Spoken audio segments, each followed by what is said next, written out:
జనగామ జిల్లా పాలకుర్తిలో ఉద్రిక్త చోటు చేసుకుంది. శ్రీ హరిత ప్రైవేట్ ఆసుపత్రిలో ఆపరేషన్ వెకిటించి లక్ష్మి అనే మహిళ మృతి చెందినట్టుగా బంధువులు ఆందోళనకు దిగారు. మృతురాలి కుటుంబానికి న్యాయం చేయాలంటూ బంధువులు డిమాండ్ చేస్తున్నారు. బాధితురాలి బంధువులపై ఆసుపత్రి యాజమాన్యం బెదిరింపులకు పాల్పడిందని ఆరోపణలు వస్తున్నాయి. ఆసుపత్రి ముందే బైఠాయించిన కుటుంబ సభ్యులు నిరసన తెలిపారు.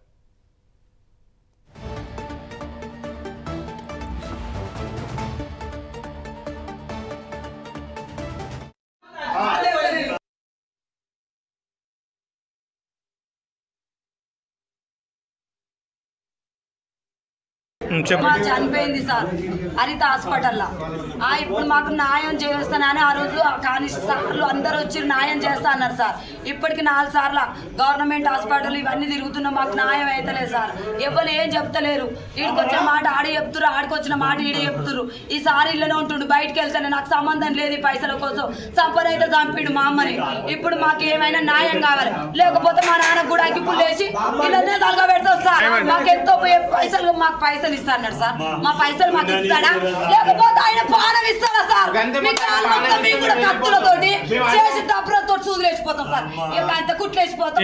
6 లక్షలు 8 లక్షలకు 2 లక్షలు ఇచ్చేది సార్. ఇంకా 6 లక్షలు ఇవ్వాలి. 6 లక్షలు ఇవ్వాలంటే కథలు పడుతున్నారు సార్. న్యాయం కావాలి. గవర్నమెంట్ హాస్పిటల్ దగ్గర డెడ్ బాడీ ఆపినాక తెల్లారు దామ అవుతుంది. తెల్లారు దాకా ఏమంటుందంటే వాళ్ళ బావ యాకు అనే వ్యక్తి, ఏ ఇల్లమ్మ బండ తండ, వాళ్ళ బావ యాకు అనే వ్యక్తి వచ్చిండు.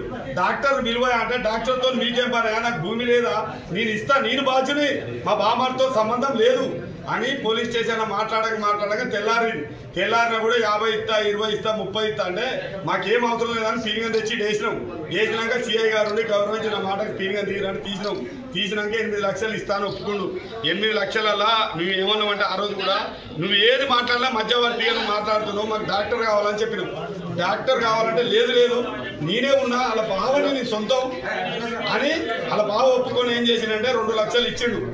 సిఐ గారి సమక్షంలో పోలీస్ స్టేషన్లో రాసిన కాగితాల బయట మేము చెట్ల కింద రాయాలి, నైట్ ఎక్కడ